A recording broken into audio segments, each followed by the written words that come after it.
God and how amazing He is being the center of everything. And so let's backtrack to Jan 2018 when you came back, yeah? But even before that, when you were starting out in the industry, yeah, you had been scouted first by Elvis Techanzi for WBS first, and then even moving to Capital, you mentioned that Timothy Bukumune approached you. So what's that spark, and what was the transition like moving from Hotel International, young girl, and then into TV?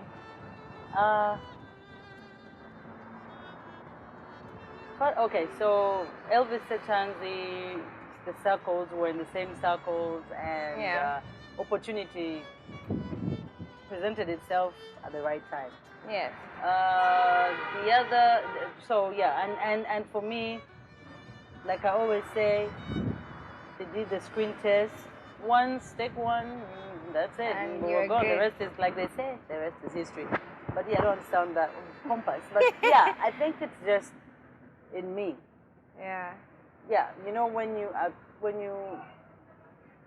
realize what you have inside, later in life, I now started realizing my purpose. But that time you realize your gift, like you just have something special, like somehow, you know. And as I've grown, I've realized that I actually talk and people listen, like I have that power. You know, it's a gift. It's not everybody who can or who has it. So yeah, true. I guess for WBS, opportunity presented itself at the right time. I had networked through International Hotel. I was a young girl growing up, so we used to go out at night. We used to, so the circles. Then, of course, Timothy Bukumune, he had already seen, I'd worked with him on TV. He actually did produce Showtime at one time. Yeah. And then he had of an opening at Capital. He asked me, is it something that you would want to do? Would you want to be on radio? I said, yeah. Yeah. Of course, I'd love to try. Another medium of talking to people. Yes, I would do it. It's different from TV. Yeah, so I went ahead and joined Capital. And the transition from Hotel International to the big screen. Yeah.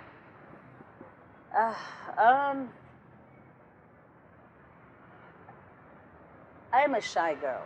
That's Are something. you? Oh yeah, that's something. Every time I say, they're gonna, huh? No. Really? On the screen, I guess because that's my most comfortable place. That's the place that I know. That's my place. That's my space. You know. That's different. I never go out alone. You cannot find me in a place alone, like a restaurant, or I see people saying they're going to a bar or a coffee shop sit alone. Yeah. I don't even know what to do with myself. Okay, if I want to sit alone, I'll go home. But in public, sitting all by yourself, okay, unless if you're working, you probably have carried a laptop, there's Wi-Fi, and you're working. Okay, you tend to work and all. I talk for a living. What would I do with myself like during that time? I would get bored after a while. I'll go online. I'm not a person I grew up in an era where social media really wasn't there. So conversation was our way. Yeah. Conversation, you know. Meet, talk, chat. So yeah, I don't know whether I'd be able to. Anyway, let me not go there. But then I'm a shy person. But then on the other hand, I guess it's just me. It's just me. Yeah. It's my character. It's my nature. Yeah. My mom. I remember when my mom used to call me I don't know why she called me a computer. Computers aren't that fast. It was a typewriter maybe, but I think she was trying to find the right word, which would have been typewriter. She called me. Because you used to computer. talk. I talk like I'm a chatterbox, like I was as a child. But I guess because I always had an opinion, and that's my son Nezar. I have my son who's just exactly the same. So yeah, so I talk. I speak what I have to say. I don't have. I can't help it. That's just me. It's me. I find myself easily. Okay, the first show that they gave me, when I just get first of all, International was a waitress. Yes. And you get to talk to people. You get to serve them with a smile. I had clients who had gotten used to the good service they were getting. That if they came and I didn't work, they would go. What? Because they want to be served by me. Yes. So they will come. We had so many families that would come in the evening for tea and all. So yeah, it was me. So I talked to them, started with a smile and all. So when I left for the big screen, the challenge was the intimidation that was in that space. My first show, I keep telling this story, my first show, I remember, I think we were like opposite Kampala Club, that Chinese hotel. Yeah. I think it was somewhere in there. And they were launching something. It was a party. And there was energy drink. And there was drinks, there was alcohol, everything. It was a party.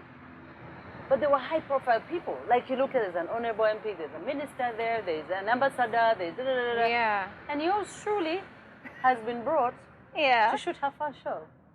And you're just like, what is going on here? I stood in one corner. Good thing is it's dark, it's at night, so no one could see my gosh, I was, if they could see my heart, they would have seen some Usain Bolt in there. Yo, my heart was a mess. I was palpitations. I'm like, crack, what am I going to do? These guys are high profile, they're ministers there. And I'm a little girl, because I started off very early. I started off in my vacation, so. But then, I just sat and looked at them and I said, surely by the time they brought me here, I have what they don't have. Yeah. That's the way I put it. I didn't say, oh, I have what they don't have. And so I took myself, I don't know, either 4 or 5 energy drinks. Because they don't work on me like everyone says. Yeah, for you. My heart was still racing. With the second, my heart was racing. And then I realized later on when I found out that the energy drinks actually make the heart race, so mine just remained racing.